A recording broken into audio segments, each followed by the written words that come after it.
So the kettlebell row is an upper extremity pulling motion.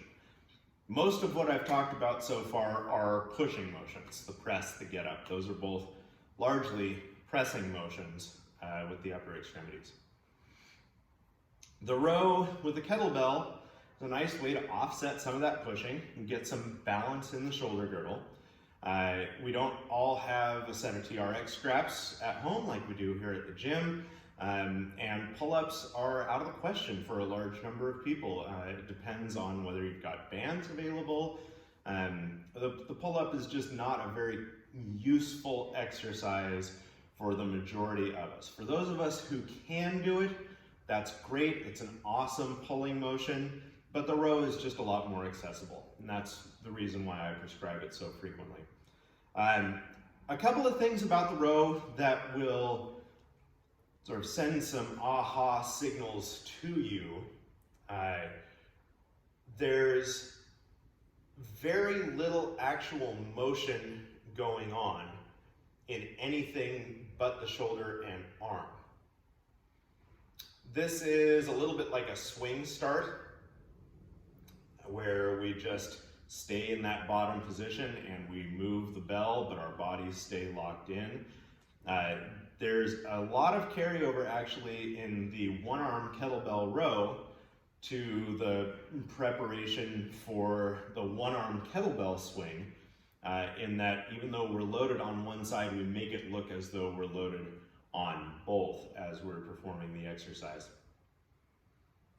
I prefer to do the one-arm kettlebell row where the bell is coming from the floor and parking on the floor each rep. So beginning and end of each rep, kettlebell is on the floor. This does two things for me. One, it will provide me with some starting strength. The idea that we need to get a weight moving from with no momentum. Starting strength is just a fantastic way to build neurological readiness for movement. You don't necessarily know what's coming. Yes, we can use feed-forward tension in order to sort of prepare our bodies for a movement that's going to come from a dead stop, but it's just great in terms of developing motor recruitment and getting the brain and the muscles to really coordinate their efforts together. Another reason I like to do my rows from a dead stop on the floor is that I get a little bit of a break each time. So if I am hanging out in a bent over position and I'm moving a weight not from the floor each time, but just back and forth between the flexed arm and the straight arm position without parking it, well, my spinal erectors are getting a ton of work in. And I'm probably gonna have to bell down a little bit and use something that's a little bit lighter than what my lats and upper back muscles can handle if I'm going to a dead stop each time. So I like the power, the starting strength of coming from a dead stop. I also like the fact that it doesn't wear down my spinal erectors from holding an isometric contraction for a long period of time. So one of the things that I want to talk about with the one-arm kettlebell row is keeping the bell in its lane. This is great practice for the one-arm deadlift and one-arm swing as well. Even though I've got the bell off to one side, once I get it moving, I'm not gonna let that change my body position or my leg position as I perform the movement. So everything's gonna stay square. It's gonna look as though I'm loaded equally on both sides. Okay. You'll notice my elbow isn't winging way out to the side. I'm keeping this pretty close to the midline of the body. This just feels better on the shoulder joints to keep it proximal rather than distal, way out there. The other thing that keeping it close to the midline assures is that I'm not going to get those big twisty movements as if I was pulling it out to the side. In terms of positioning the bell with the line of gravity, whereas when I deadlift, I'm directly over the top of the bell, I'm going to have the bell just slightly forward of mid-foot when I'm performing the row. This just means I'm not going to ram it into my knee each time I perform the row. Another reason to keep it close to the midline as you pull.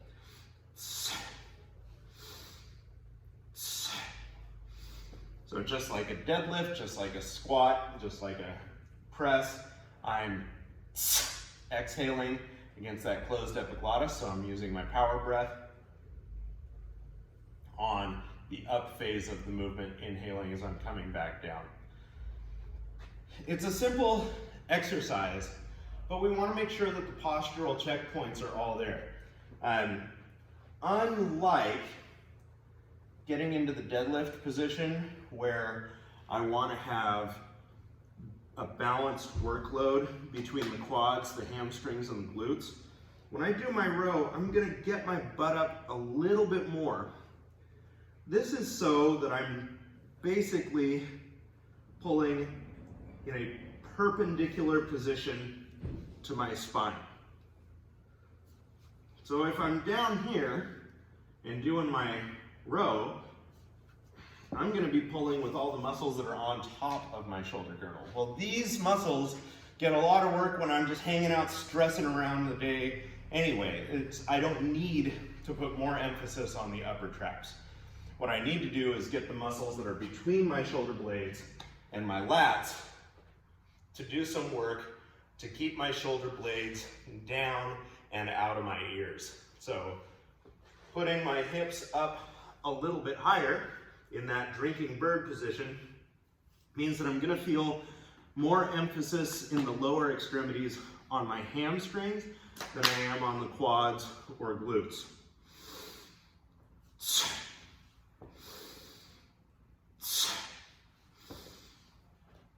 And that's the one-arm kettlebell row. Hope this has been helpful for you. I hope we can continue to use this exercise both more safely and more effectively and stay out of those upper traps. Get the shoulder blades packed and enjoy your pulling.